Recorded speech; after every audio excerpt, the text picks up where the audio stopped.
उत्तराखंड के हल्द्वानी में भयंकर हिंसा हुई है। अवैध तरीके से बने मदरसे और मस्जिद के खिलाफ नगर निगम की कार्रवाई के विरोध में उतरी भीड़ ने जमकर पथराव किया। लोगों ने पुलिस कर्मियों और प्रशासन को निशाना बनाना शुरू कर दिया। जगह जगह तोड़फोड़ और आगजनी हुई है। सैकड़ों पुलिस कर्मियों समेत 300 से ज्यादा लोग घायल हुए, तो वहीं अभी तक 2 लोगों के मरने की भी खबर है। वहीं हल्द्वानी में हर तरफ तबाही के निशान दिख रहे हैं। राज्य के मुख्यमंत्री पुष्कर सिंह धामी ने उपद्रवियों के खिलाफ सख्त एक्शन लेने का आदेश दे दिया है। वहीं राज्य के मुख्य सचिव और डीजीपी यहां की स्थिति संभालने में लग गए हैं। इस बीच पुलिस ने हिंसा में शामिल रहे लोगों के खिलाफ एक्शन का आगाज कर दिया है।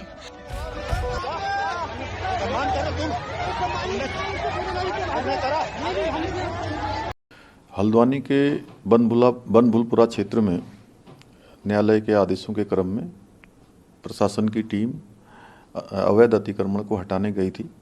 वहाँ पर कुछ अराजक तत्वों के द्वारा पुलिस के साथ झड़प हुई है, पुलिस के साथ संघर्ष हुआ है वहाँ पर, और कुछ पुलिस के लोगों को, प्रशासन के लोगों को चोटें आई हैं। वहाँ पर अभी तत्काल अन्य कंपनियाँ पुलिस की और केंद्रीय बलों की भेजी जा रही है।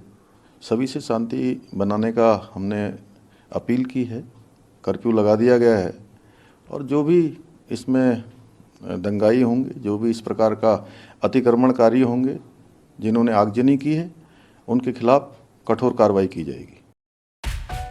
हालात को संभालने के लिए आसपास के जिलों से फोर्स बुलाई गई है, तो सेंट्रल फोर्स को भी तैनात किया गया है। पीएसएसी को भी मोर्चे पर लगाया गया है।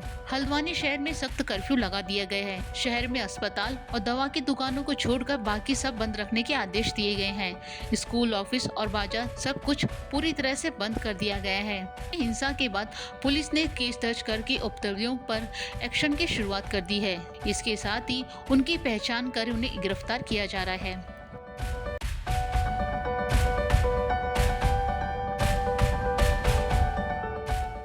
नैनीताल की डीएम वंदना सिंह का कहना है कि काफी लंबे समय से हल्द्वानी के अंतर्गत सरकारी परिसंपत्तियों को अलग अलग क्षेत्रों से बचाने का, अतिक्रमण मुक्त कराने का अभियान चलाया जा रहा है। इसी क्रम में खाली संपत्तियों में 2 संरचनाएं हैं जो धार्मिक संरचना के रूप में पंजीकृत नहीं है और न ही कोई मान्यता प्राप्त है। कुछ लोग इस संरचना को मदरसा कहते हैं, तो कुछ लोग पूर्ण नमाज स्थल कहते हैं। अतिक्रमण मुक्त अभियान के तहत इनको खाली कराया गया था।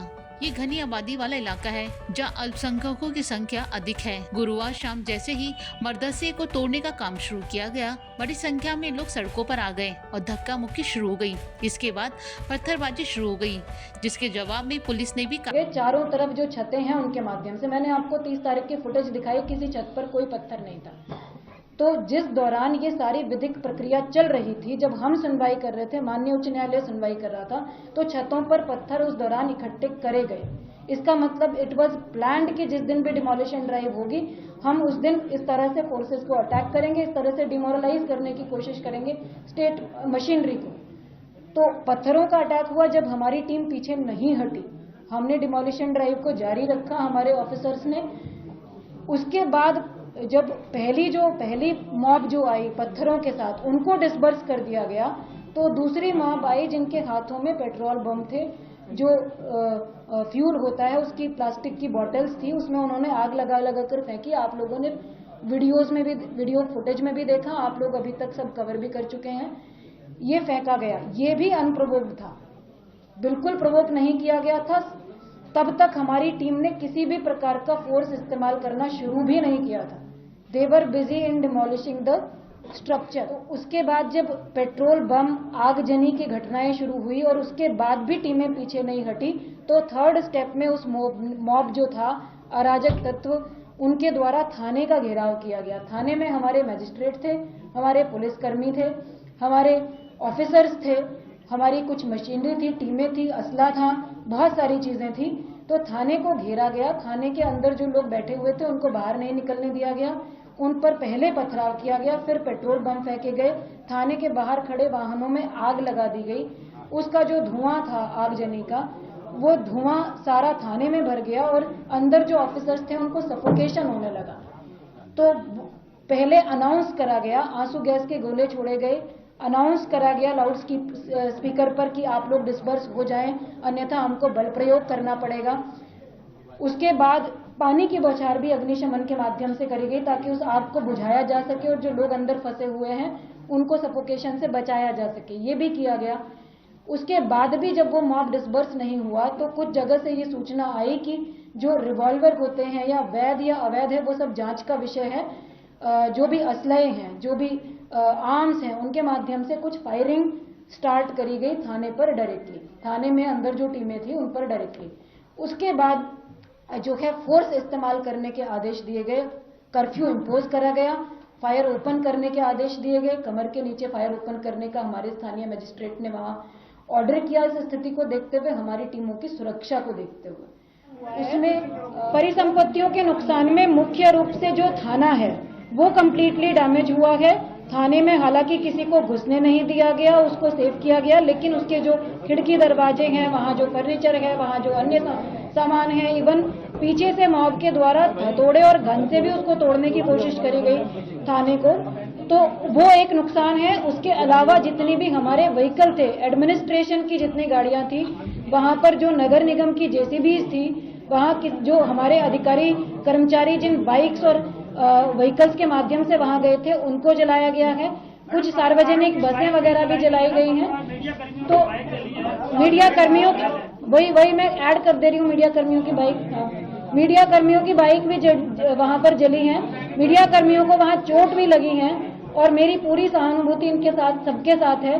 कोई नहीं चाहता कि इस तरह की घटना कहीं घटित हो, ये दुर्भाग्यपूर्ण है। और जिन लोगों ने भी ये घटनाएं कारित करी हैं, सबकी पहचान सुनिश्चित करी जाएगी और जितना स्ट्रिक्ट एक्शन हो सकता है लिया जाएगा।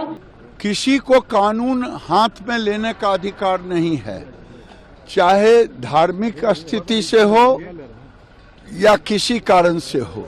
उत्तराखंड में उत्तराखंड की सरकार सक्षम है, अगर कोई कानून हाथ में लेगा तो उससे निपटने की तैयारी भी सरकार ने कर ली है। फिलहाल हल्द्वानी में कर्फ्यू के बाद शहर भर में शांति का माहौल है। जिलाधिकारी ने इंटरनेट सेवाएं बंद रखने के आदेश दिए हैं और संवेदनशील इलाकों में अतिरिक्त पुलिस की तैनाती की गई है।